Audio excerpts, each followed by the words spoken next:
সকলোকে নমস্কাৰ জনাইছো। আজি 31 মে আন্তৰ্জাতিক ধপাত বিৰোধী দিৱস আৰু এই দিৱসৰ অভিনন্দন আটাইলৈ জনাইছো। ৱৰ্ল্ড নো টবাকো ডে প্ৰতি বছৰে 31 মে তাৰিখে পালন কৰি অহা হৈছে। ৱৰ্ল্ড হেল্থ অৰ্গেনাইজেশ্যন অৰ্থাৎ বিশ্ব স্বাস্থ্য সংস্থাই 1987 চনৰ পৰা 31 মে তাৰিখটো আন্তৰ্জাতিক ধপাত বিৰোধী দিৱস হিচাপে পালন কৰি আহিছে।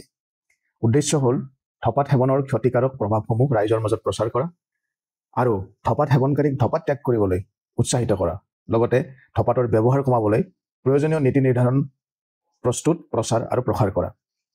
অৰ্থাৎ এই যে আন্তৰ্জাতিক ধপাত বিৰোধী দিৱস, এই দিৱসৰ প্ৰতি বছৰে এটা থিম নিৰ্ধাৰণ কৰা হয় আৰু 2025 বৰ্ষৰ ৱৰ্ল্ড নো টবাকো ডে অৰ্থাৎ আন্তৰ্জাতিক ধপাত বিৰোধী দিৱসৰ মূল মন্ত্ৰ হ'ল ব্ৰাইট প্ৰডাক্ট ডাৰ্ক ইণ্টেনশ্যন, অৰ্থাৎ ৰংচঙীয়া ধপাত উৎপাদনৰ আঁৰত বেয়া উদ্দেশ্য। কোম্পানীবোৰে যুৱক যুৱতীসকলক আকৰ্ষিত কৰিবলৈ, ধপাতবোৰ দেখিবলৈ উজ্জ্বল কৰি তুলিবলৈ তেওঁলোকে কি কৰে, নতুন নতুন ধৰণৰ উৎপাদন কৰিছে, ধপাতৰ উৎপাদন কৰিছে। কিন্তু ইয়াৰ আঁৰত থকা উদ্দেশ্য অতি ভয়ংকৰ। সেইকাৰণে এই বৰ্ষৰ যিটো থিম, ৱৰ্ল্ড নো টবাকো ডেৰ মূল থিম, সেই থিমটোৱে হৈছে ব্ৰাইট প্ৰডাক্ট ডাৰ্ক ইণ্টেনশ্যন।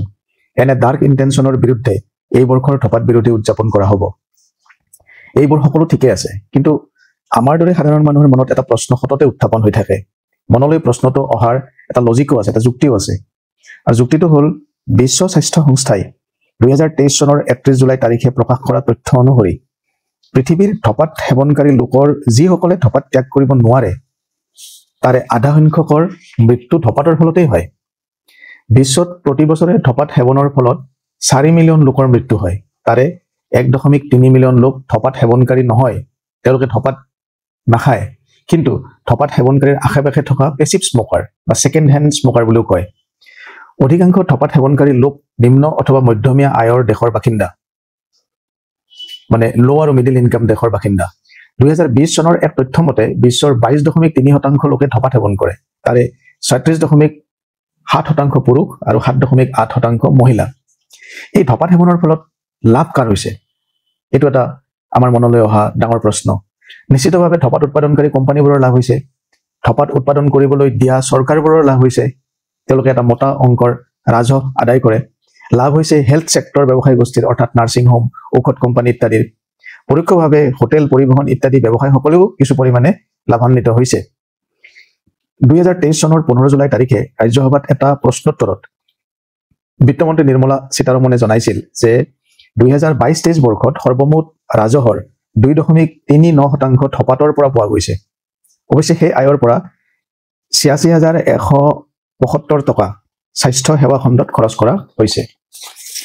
মনলৈ অহা আন এটা প্ৰশ্ন, ইমানবোৰ ক্ষতি জনাৰ পিছতো বিশ্বত দেশসমূহে ধপাত উৎপাদন, ধপাত ব্যৱহাৰ কিয় বন্ধ কৰি নিদিয়ে? ধপাত যদি নাথাকেই খাব ক'ৰ পৰা? এনেধৰণৰ প্ৰশ্ন মনলৈ স্বাভাৱিকতে সকলোৰে আহে। 1920 চনত আমেৰিকাত মদ বন্ধ কৰাৰ সিদ্ধান্ত গ্ৰহণ কৰিছিল, কিন্তু সেই সিদ্ধান্তই আমেৰিকাত মদপীৰ সংখ্যা কমোৱাটো দূৰৰ কথা, এক ভয়াৱহ পৰিস্থিতিৰ সৃষ্টি কৰিছিল। নিয়ম অনুযায়ী মদ নোপোৱা মদপীয়ে চোৰাংকৈ মদ কিনি খাবলৈ আৰম্ভ কৰাৰ ফলত মদ মাফিয়াৰ সৃষ্টি হৈছিল, এক বৃহৎ কলা বজাৰ আৰম্ভ হৈছিল, ভয়ংকৰ অপৰাধ আৰম্ভ হৈছিল। অৱশেষত 1933 চনৰ 5 ডিচেম্বৰ তাৰিখে আমেৰিকাই মদৰ ওপৰত থকা নিষেধাজ্ঞা উঠাই ল'বলৈ বাধ্য হৈ গৈছিল। গতিকে মানুহে বিড়ি, চাধা, চিগাৰেট, মদ খাব বুলি ধৰি লৈয়ে নীতি নিৰ্ধাৰণ কৰিব লাগিব। এইবোৰ সেৱন কৰাৰ ফলত হ'ব পৰা যিবোৰ ক্ষতিকাৰক, হানিকাৰক দিশ আছে, সেই দিশসমূহ তেওঁলোকক বুজাই দিয়াৰ বাহিৰে অন্য একো ব্যৱস্থা কিবা আছে নেকি, বা অন্য কিবা ব্যৱস্থা নাই নেকি? ইও এটা ডাঙৰ প্ৰশ্ন। এই ক্ষেত্ৰত বিশ্ব স্বাস্থ্য সংস্থাই ধপাতৰ চাহিদা বা জনপ্ৰিয়তা কমাবলৈ কেতবোৰ ব্যৱস্থা নিৰ্ধাৰণ কৰিছে।